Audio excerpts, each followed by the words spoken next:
Hoy vamos a entrar en el tema que se llama la aplicación de la obra de Cristo. Es la parte 1. ¿Es tema 13? Sí. Sí, ok, 13. Se me quedó pegado ahí el... Pero vamos a hablar acerca de esto, de la aplicación de la obra de Cristo. Ustedes ya se habrán dado cuenta que en algunas o a partir de algunas lecciones, además de centrarnos en la persona y en la obra del Señor Jesucristo, los temas se han ido entrelazando. Sí, y vemos que ya está Jesucristo ahí, pero ya está el Padre. Y tenemos algunas así, y más adelante vamos a empezar a ver al Espíritu Santo también, pero que sigue avanzando ahí, ¿sí? Porque las operaciones de la Trinidad son individuales, pero no independientes. Cada uno hace algo, ¿sí? Pero no son independientes el uno del otro. Y esas son cosas muy importantes a tener nosotros en claro, ¿sí? El ser de Dios en esas tres personas son, otra vez, operaciones, acciones individuales, pero que no son independientes, ¿verdad? Entonces, ¿por qué? Porque es prácticamente imposible no incluir la Santísima Trinidad, porque ninguna de las tres personas del ser de Dios actúa en independencia de la otra. Cuando hablamos de la obra y misión de Cristo, necesariamente tenemos que tratar su interrelación con el Padre y con el Espíritu Santo. Necesariamente, ¿sí? Necesariamente. El día de hoy vamos a iniciar con este tema, repito, de la aplicación de la obra de Cristo. Evidentemente nos estamos refiriendo a la salvación en esencia, aunque hay muchas cosas que tienen que ver con ella, ¿sí?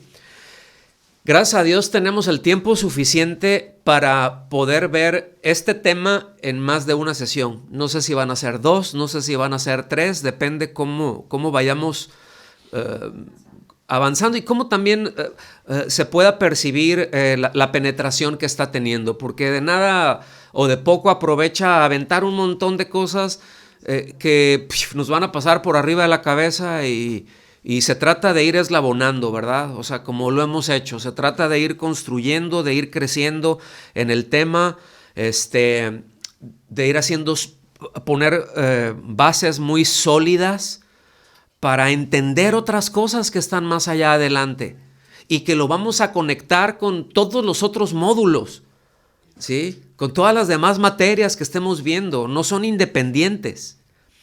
Entonces, personalmente yo veo todo esto como algo esencial para nuestra fe, algo esencial para nuestro caminar, pues todos los días de la mano del Señor. Que tengamos presente, que manejemos bien, ¿verdad? Así que el día de hoy vamos a empezar leyendo de corrido nuestra base bíblica, que son solamente 3 versículos. Algunos de ellos más conocidos que otros, seguramente todos los hemos leído, algunos los tenemos más presentes que otros, los podemos identificar seguramente, pero hay algunos que no los, aunque los identifiquemos, aunque los repitamos, aunque los hayamos visto, a veces no vemos la trascendencia que tienen. Y de la forma en la que yo ubico que es muy importante esto que estamos viendo, es como si nos dieran llaves. ¿Una llave para qué es? Para abrir. Ahora, es para, pues normalmente es para abrir o para poner seguro, ¿no? Pero vamos a ir esencialmente para abrir. Ahora, yo necesito saber esa llave qué puerta abre, porque puedo tener la mejor llave del mundo, pero si no sé qué puerta abre, de poco me sirve. Entonces, esto es lo que estamos viendo ahorita aquí, por decirlo de alguna manera.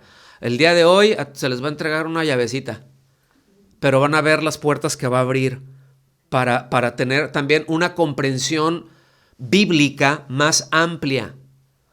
También esto es fundamental para que a la hora de que estemos leyendo y que veamos pasajes de la Biblia y que veamos cosas que están, escenas que están ahí, que entendamos cuáles son los lentes que nos tenemos que poner para verlas. ¿Sí me explico? Entonces, pues vamos para allá. Juan capítulo 1, versículos del 11 al 13, lo tienen ahí en pantalla desde la Nueva Versión Internacional. Y dice así: vino a lo que era suyo, pero los suyos no lo recibieron. Mas a cuantos lo recibieron, a los que creen en su nombre, les dio el derecho de ser hijos de Dios. Estos no nacen de la sangre, ni por deseos naturales, ni por voluntad humana, sino que nacen de Dios. ¿Okay? En estos versículos se están abarcando muchísimos, pero muchísimos aspectos que necesitamos tener en claro para entender otros pasajes que son importantes y que se relacionan con la obra de Cristo. ¿Se acuerdan que la semana pasada yo les dije que en el prólogo de Juan luego le hace un guiño a los griegos, o sea, a los gentiles, y luego voltea acá con los judíos y les hace, ¿sí? Y que está en eso y lo podemos entender a la hora de que se está dirigiendo hacia gentiles o a la hora de que se está dirigiendo, por ejemplo, el Señor hacia judíos. Entonces, estos nos van a abrir un montón de puertas, ¿sí? Estas llaves. Por eso les pido que pongan atención, porque, el apóstol Juan nos está hablando aquí inspirado por el Espíritu Santo, y esto nos va a ayudar a discernir pasajes que están más adelante, que puedo decir que son pasajes controversiales, ¿sí? Como el capítulo 5 y el capítulo 6 de Juan, como el capítulo 9 y el capítulo 10 de Romanos. Esto lo menciono ahorita ahí porque en su momento vamos a llegar ahí, pero va a ser una enorme diferencia el que tengamos esto claro, esto que vamos a ver hoy y lo que estaremos viendo, para entonces poder abrir sin ningún problema aquello que viene. Entonces, aclaro que muchas veces ha habido muy malas interpretaciones de esos pasajes que menciono, no debido a una mala intención, pero sí a que no se han interpretado a la luz de la enseñanza general de las Escrituras. Y eso viene a ser un problema. Viene a ser un problema cuando un pasaje no se interpreta a la luz de las Escrituras, sino que se interpreta a la luz de la filosofía, de las filosofías humanas, de las conclusiones humanas. Es un problema que hay discusiones, hermanos, que tienen 500 años, no pretendo acabar con ellas, pero bueno, en tanto se siga mezclando la gimnasia con la magnesia, quién sabe qué resultado va a haber, ¿verdad? Entonces, hay un pasaje, un escrito muy conocido de un personaje que se llamó Agustín. Le decían Agustín de Hipona porque era de la ciudad de Hipona, ¿sí? En el norte de África, más o menos lo que sería Libia, ¿verdad? Acá en el Mediterráneo. Pero él dijo lo siguiente: tengan en cuenta que estamos en los versículos, en los primeros versículos, ¿sí? En el prólogo de Juan. Y él dice lo siguiente: he leído en los escritos de los platonistas eran los filósofos, ¿sí? He leído en los escritos de los platonistas algo parecido a la enseñanza que el prólogo de Juan expone hasta este versículo. Pero no leía en aquellos libros que vino a los suyos y los suyos no lo recibieron. ¿A qué voy con esto? Encontramos aquí un elemento que parte, ¿sí? Que hace la enorme diferencia entre lo que es Cristo, el cristianismo, el caminar con Cristo y la filosofía. Ahora, todos los escritos de los filósofos. Ahora, vamos a verlo por partes, porque tenemos que entender que Agustín era un filósofo, ¿sí? Fue un abogado del norte de África, pero que se educó ya en Roma. Estamos hablando ya que dentro del Imperio Romano. Veremos personajes. Ahorita nada más lo menciono así para que vean por qué. Y él fue muy influido por los escritos de Platón, fue muy influido, ¿verdad?, por los estoicos, fue muy influido por Maní. Y, y él podía identificar todo esto, pero él pudo identificar algo esencial, ¿sí? Dijo muchas cosas que estaban bien, pero el problema es de que él terminó mezclando las cosas cuando introdujo al cristianismo el pensamiento de la filosofía. Él fue que en esencia agarra en buena medida a los filósofos, a Platón, a la escuela de los estoicos, aún del maniqueísmo, ¿sí? Y lo mezcla con el cristianismo. Estoy hablando siglo V, a partir de ahí. Entonces, pero, ¿qué quiero decir con esto? No me quiero centrar ahí, pero ¿qué quiero decir con esto? Que hay una diferencia muy grande, ¿sí? Ahora, ¿por qué lo menciono? Vamos al versículo 11. Dice, vino a lo que era suyo, pero los suyos no lo recibieron. Cuando el verbo vino, ¿quién es el verbo? Okay. Cuando el verbo vino a este mundo, no vino como extranjero, sino que venía a su propia casa. Además, vino al pueblo de Israel.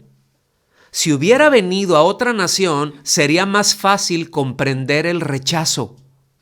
Pero Israel era el pueblo escogido de Dios. El verbo no vino a una nación en la que no hubiese sido normal, en la que hubiese sido normal que no le hubiesen reconocido, sino que vino a su pueblo, donde la gente sí debería haberle reconocido. Porque tenía toda la... Sí, el apóstol Pablo dice ahí, se hace una pregunta, ¿no? Dice, bueno, entonces, ¿qué ventaja tienen los judíos? Pues no hay ninguna ventaja, si es lo mismo delante de Dios judíos y gentiles, entonces, ¿qué ventaja tienen? Y dice, pues mucha, porque a nosotros nos fue dada la ley, lo estoy parafraseando, a nosotros nos fueron dadas las promesas, nosotros lo recibimos todo eso, a nosotros desde siempre estamos esperando eso y desde siempre por siglos nos han estado preparando para esto. Entonces llega y no lo reconocen. No quiere decir, dice, no quiere decir que no lo conocieron, es no lo reconocieron. ¿Sí? Entonces, fíjense, vamos a entrar aquí al texto. Dice, vino a lo que era suyo o a lo suyo vino, ¿sí? En español se traduce así como lo suyo, pero en griego no se puede traducir o la expresión no se aplica en plural para decir los que son suyos. O sea, no dice, vino a los que son suyos. En el griego no cabía eso.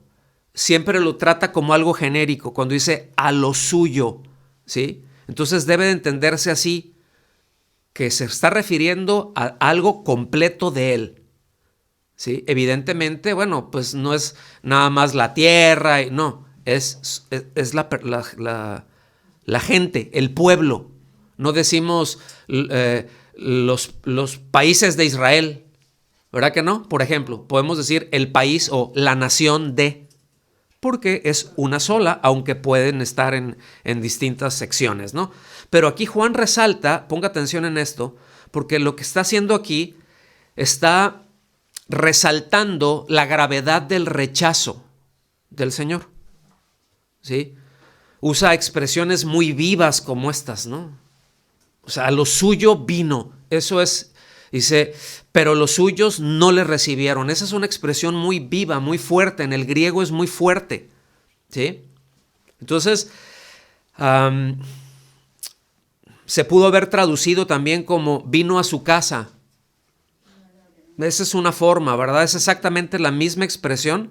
Esto, a lo suyo vino. Esta expresión que está aquí, fíjense que es la misma expresión que usa cuando Juan le responde, ¿se acuerdan cuando el Señor estaba en la cruz? Pero que todavía ahí se encarga de su mamá. Y le dice, pues, aquí está, ¿verdad, madre? Aquí está tu hijo, aquí está tu madre. O sea, no te vas a quedar abandonada. Y él lo aceptó. Y entonces él dice que llevó a María, ¿sí? Que tomó a María en su propia casa. Es como algo propio. Eso está ya en Juan 19:27, si lo quieren ver.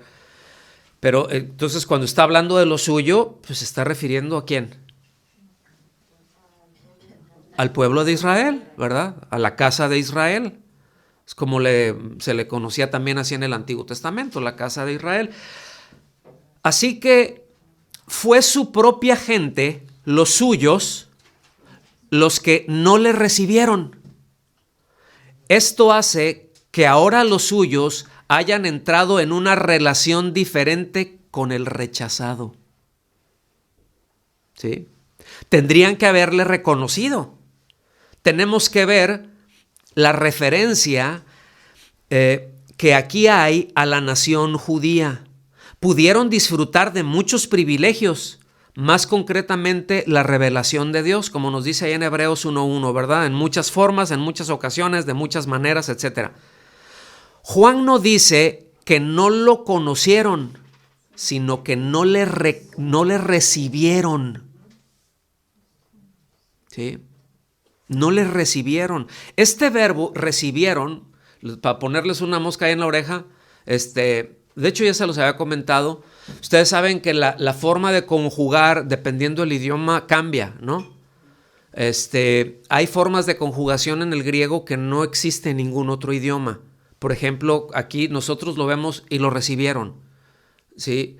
Eso es un verbo, la conjugación es un aoristo indicativo. Ahora, ahorita se los voy a tratar de explicar. Lo que les quiero decir con esto es que este verbo, recibir, la raíz de este verbo es, como ejemplo, es la misma que se usa para hablar de cuando José tomó por esposa a María. O sea, que la recibió. ¿Sí? Es exactamente lo mismo también cuando dice el Señor, ahí en Juan 14:3, que les dice, yo voy a ir a preparar lugares para ustedes, ¿sí? Pero luego los tomaré. ¿Sí? Es la misma raíz, ahí se traduce como los tomaré, ¿sí? Pero es los recibiré.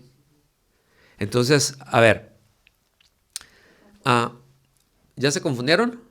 No se preocupen, ahorita yo les dije esto es nomás para confundirlos tantito.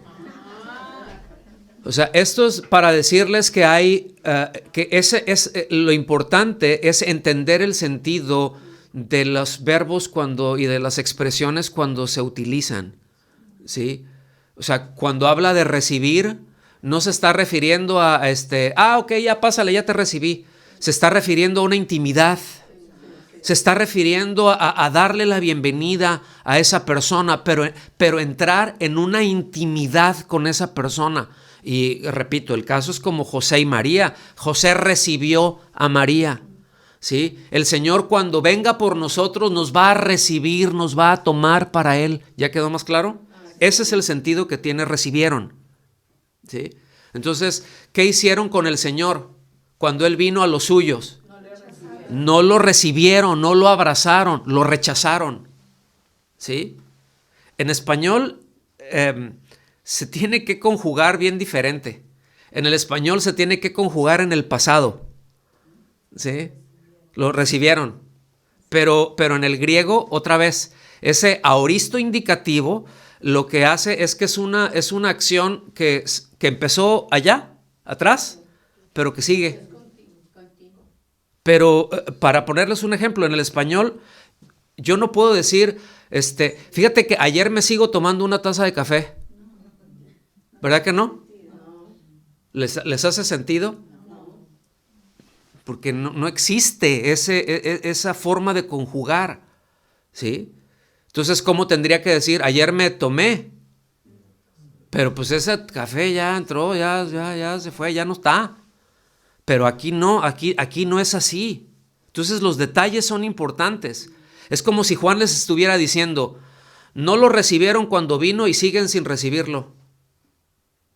O sea, sería una forma de decir, de explicarlo, sería una muy buena forma de traducirlo, ¿sí?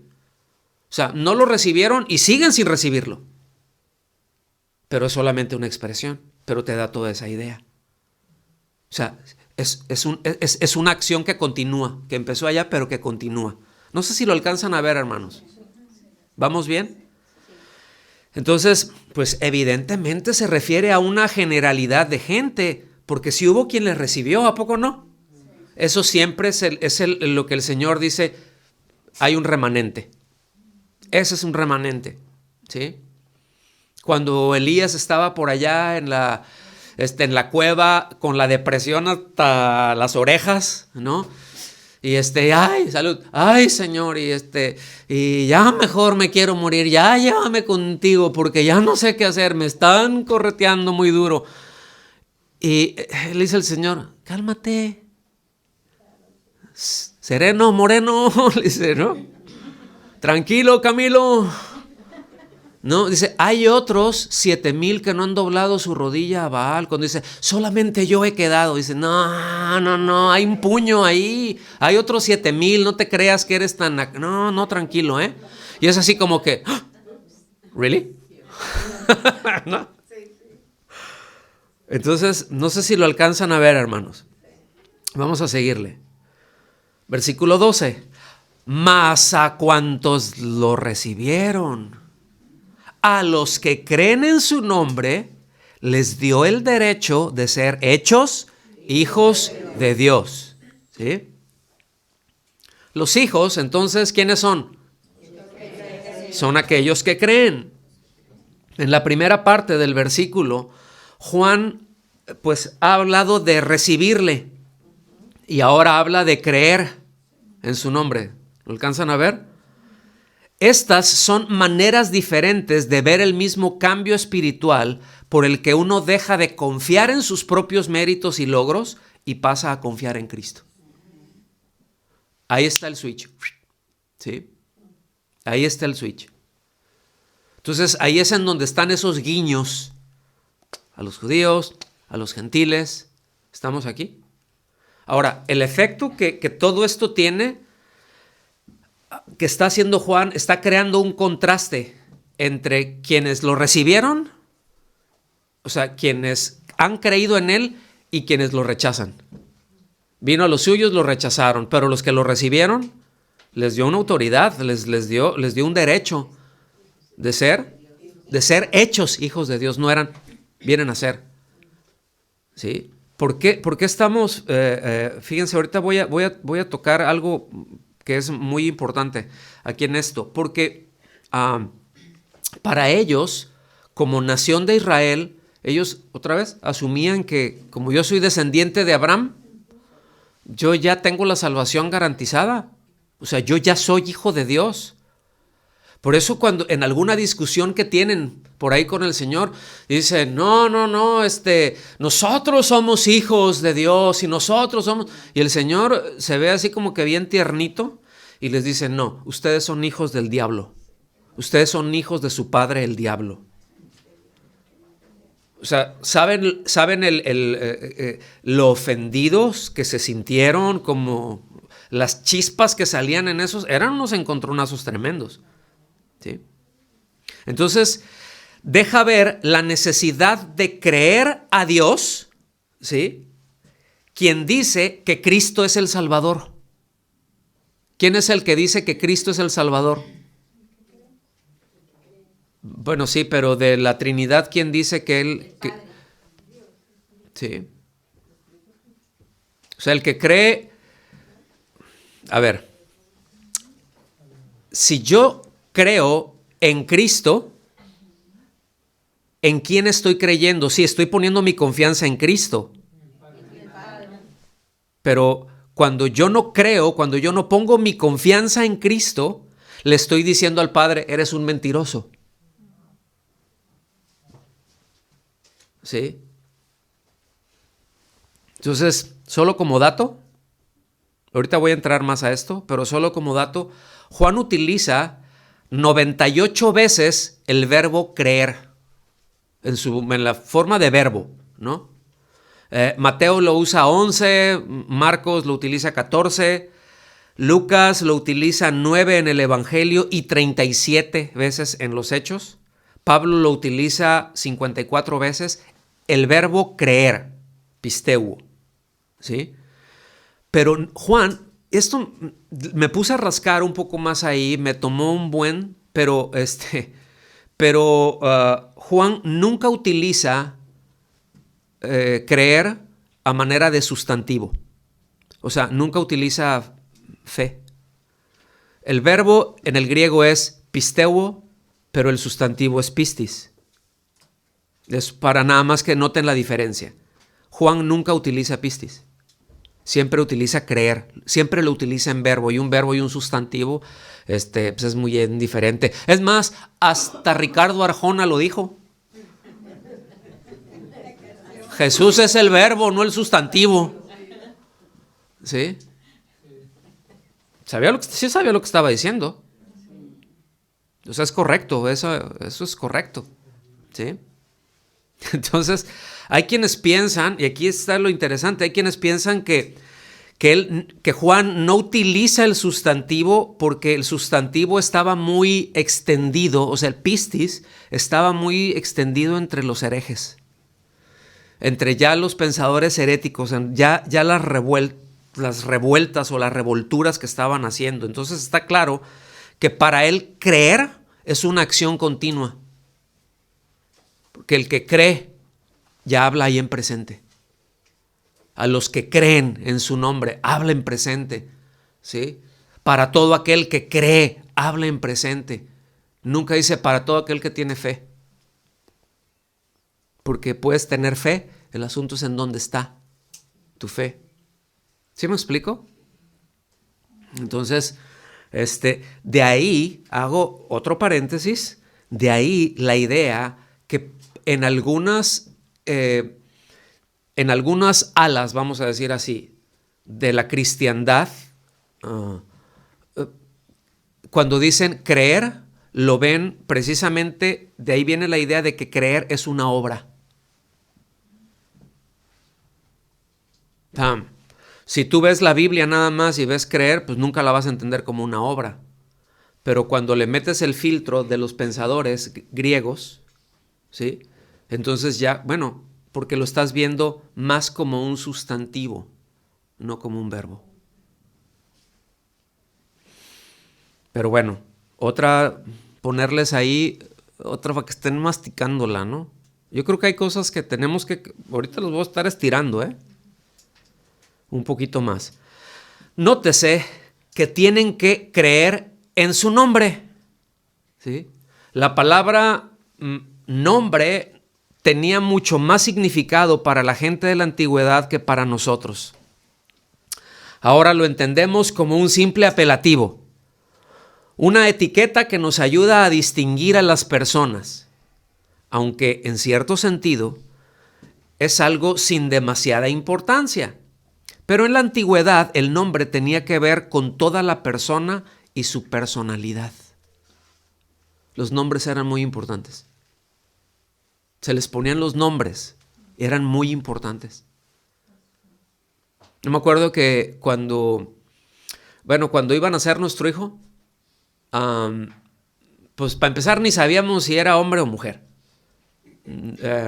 Era muy caro todo el tema de los, hace 30 años, ¿no? De los ultrasonidos y eso. Además dijimos, no, pues mira, hay 50% de posibilidades de que sea hombre y 50% de que sea mujer, así que 50-50.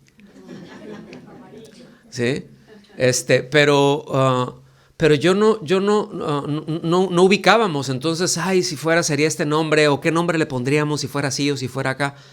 Me acuerdo que Rocío estaba en el hospital y yo fui a la casa para algo y por ahí me estacioné, me eché unos tacos y fui a la casa y andaba, sí,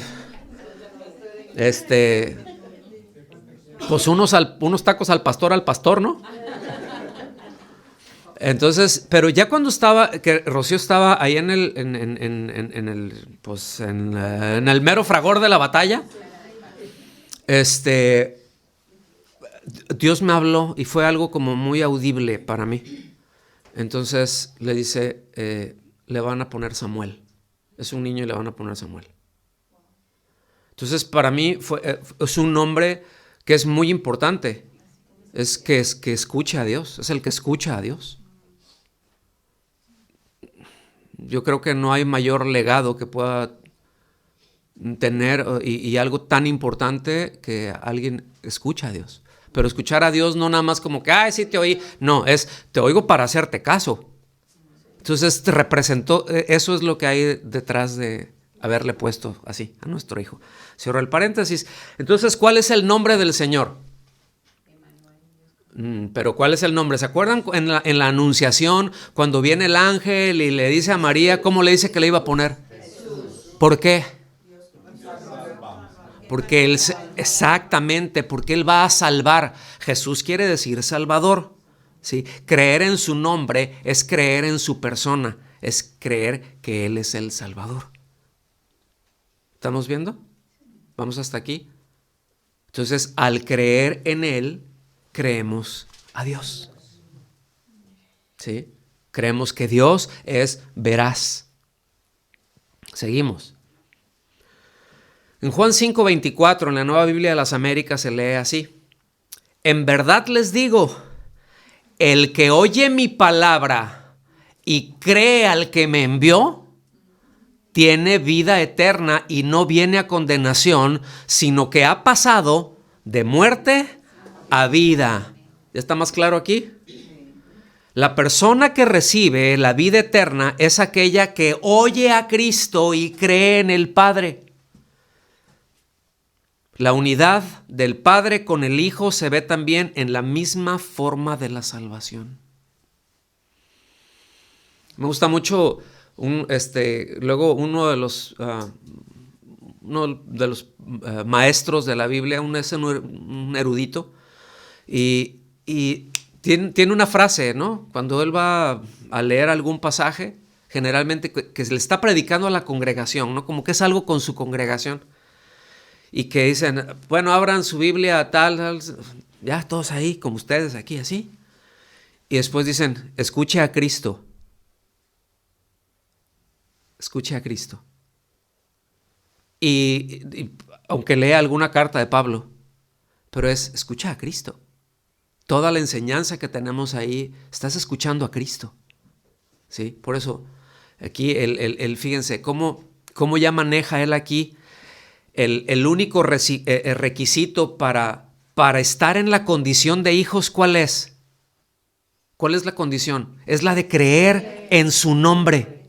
Es de creer en Él, es en el de depositar la fe en el Hijo de Dios. Eso es lo que lo traslada, ¿sí?, a la condición de hijo. Entonces, aquí es donde entra el conflicto. Y aquí el capítulo 5 de Juan ya está lleno de espadazos, ya se están dando de espadazos, por así decirlo, pero ya están cruzando espadas. El 5, el 6 ni se diga, además que está larguísimo el capítulo 6. Pero aquí estaba el conflicto con aquellos judíos que no le recibieron. ¿Sí? Y el Señor les deja en claro que si ellos creyeran, a lo dicho por las Escrituras, estarían escuchando al Padre. Y que si están escuchando al Padre, creerían en Él, porque Él fue enviado por el Padre. Ese era el conflicto que tenían ahí, durísimo. No, nosotros vemos, y el Señor les dice, para ustedes encuentran la vida eterna, están ahí con las Escrituras. Pues sí, pero aplíquense. Si creyeran realmente a Dios, si creyeran realmente al Padre, creerían en mí. Y por eso, ¿verdad? Es es una de las partes en donde el Señor les dice, todo el que viene a mí, pues nadie puede venir a mí si el Padre no lo trae. ¿Pero a qué se está refiriendo eso? Que al leer las Escrituras, el fin de la ley era llevarlos a Cristo. Entonces, estar viendo las Escrituras, estar viendo la ley, era escuchar al Padre para poner su confianza en el Hijo. Entonces, ustedes no lo hacen, ¿eh? Eso es clave. Eso es algo clave en estos pasajes que yo ya les mencioné. Ustedes no están creyendo en Dios. Ustedes están poniendo toda su confianza en los rituales en el que lo estoy siguiendo esto así, que esto dice acá, que ponte esto, que quítate aquello, que cuélgate esto y que descuélgate aquello. No. Evidentemente la conducta y muchas cosas que están ahí lo están viendo sin fe. Y por eso allá en Romanos dice dice Pablo, el problema con mis paisanos es de que, dice, pues están siguiendo su propia justicia en lugar de creer y de poner su confianza en la justicia de Dios. Están haciéndose su propia justicia, pensando en que si cumplo. Mi responsabilidad es cumplir con esto, porque yo ya soy un hijo. Dice, no lo son. ¿Se dan cuenta? O sea, no. Entonces este versículo, el que oye mi palabra y cree al que me envió. ¿Ven? Eso lo podemos ver todo el Antiguo Testamento. Hablan de Cristo. Todo está hablando de Cristo. El tabernáculo habla de Cristo, hermanos. Está un montón de sombras, hay un montón de figuras, pero todo es Cristo y Cristo. Y están viendo a Cristo por todos lados. ¿Sí? Entonces, pero, ¿cuál era el punto? Confiar en Dios. Creer en Dios. No sé si vamos bien hasta aquí. ¿Sí? Sí. Me aguantan 2 horas todavía. Con la trapeada que dio con nosotros Rocío hace rato.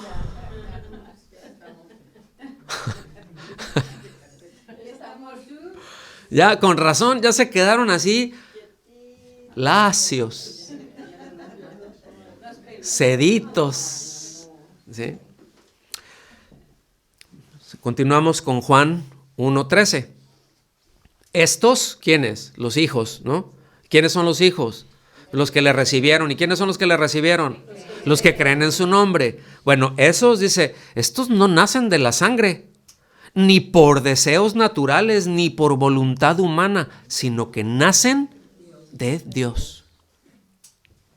El hecho de que aparezcan tantas expresiones de este estilo se entiende al considerar el orgullo racial judío, que les venía comentando, ¿no? Los judíos creían que Dios les iba a ser favorable gracias a sus padres, es decir, sus antecesores, Abraham, Isaac, Jacob.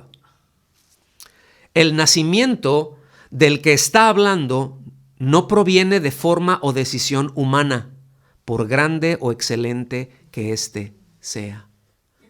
O sea, ¿quiénes son los hijos de Dios? Pues los descendientes de Abraham, pero en lo natural, ¿no? Esos no son hijos de Dios. Pertenecen al pueblo de Israel, pero no son hijos de Dios. ¿Sí? ¿Quiénes son los hijos de Dios entonces? Los que creen. Los que creen, los que le recibieron. ¿Sí? Por eso hace esa aclaración. No de voluntad de varón, ¿no? O sea, no por voluntad, no por medios humanos. Eso no es así. Entonces Juan hace notar que el nuevo nacimiento es exclusivamente divino. Por eso nacer o nacer de nuevo es nacer de Dios, nacer de arriba, pero nacer de Dios es una excelente forma de entenderlo, ¿no? Y de traducirlo también. Entonces, bueno, el hombre no hace algo, es decir, no puede hacer nada, tan solo puede responder con fe creyendo en Cristo. Por eso creer en Cristo, hermanos, no es una obra. ¿Sí? Creer en Cristo no es una obra, es creer, es poner la confianza en Él. Estoy ejerciendo mi fe al poner mi confianza en Cristo. ¿Sí? Por eso vemos que a Nicodemo se le fundieron los cables cuando le dijo esto el Señor. Tienes que nacer de nuevo. ¿Sí? Tienes que nacer de arriba, Nicodemo. Y es así como que, ¿qué me estás hablando? Pues de nacer de nuevo, de nacer de Dios. O sea, ¿cómo? Tú eres maestro de Israel. Tú deberías de tener esto claro, deberías de tener. ¿Se acuerdan del nuevo pacto? Jorge nos enseñó la semana pasada acerca de eso. Sí. O sea, tú esto lo deberías de tener claro, está en los profetas. Ahí, o sea, está anunciado, está clarísimo. Jeremías lo pone de una forma clarísima. Ezequiel, no hombre, Ezequiel lo explicó, pero con rueditas y palitos. ¿Sí? Hizo todo, o sea, explicó de qué se trataba con muchísimo detalle. ¿Cómo me dices que no sabes de lo que estás hablando? O sea, de lo que estoy hablando. Y Nicodemo, pues no. Pues no. ¿Sí? Pero le explica. Por eso le explica el creer. El poner su mirada, el poner su confianza en Él, el creer. ¿Sí? ¿Lo alcanzan a ver, hermanos? Vámonos yendo entonces ya para el final. Vámonos a la conclusión. ¿Están listos? Ahora, la conclusión son 27 láminas, ¿eh?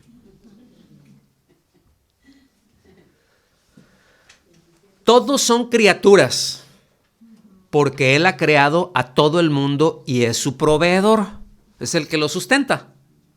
Pero solo serán hijos en el pleno sentido de la palabra cuando respondan a lo que Cristo ha hecho por ellos. Cuando reciben al Verbo, nacen de nuevo como parte de la familia celestial. Solo en ese sentido podemos decir que son hijos de Dios. Hablando de confundirlos, hoy traía ganas.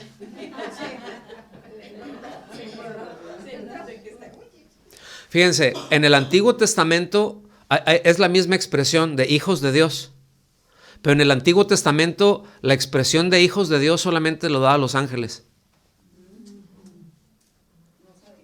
¿Sí? Es la misma expresión ahora en el caso de nosotros. No quiere decir, ay, es que ya soy un angelito. Dile al que está a tu lado, hasta crees, mano.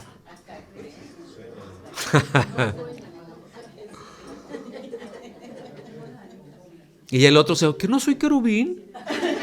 Así me decía mi mami, que soy mi querubín. No, eso es nada más una expresión, o sea, para hacer notar la cercanía y también la procedencia, ¿no? O sea, estos son los hijos de Dios. ¿Quiénes son los hijos de Dios? Los que proceden de Dios, los que nacieron de Dios, los que salieron de Dios, como los ángeles. ¿Ok? O sea, Dios los hizo. ¿Estamos aquí? Bueno, es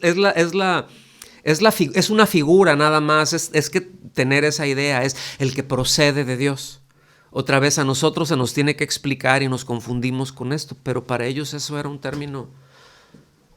Es un hijo de Dios, proceden de Dios. Exactamente es lo que les está diciendo Juan. A nosotros se nos tiene que explicar eso, ¿verdad? Pero ellos a la hora, estos son hijos de Dios, estos proceden de Dios, estos se originan en Dios. Nacer de nuevo, nacer de Dios, nacer de arriba. El nuevo nacimiento es un milagro, es decir, es algo sobrenatural. La iniciativa humana no sirve para nada. Ese nacimiento es de Dios. No se consigue entrar en el reino gracias al esfuerzo humano, sino gracias al nuevo nacimiento que Dios efectúa en los que depositan su fe en Él. ¿Está claro todo eso hasta aquí ya? Muy bien. ¿Cuál es el tema? Se los voy a hacer como Rocío se los aplica. ¿Cómo se llama el tema de hoy?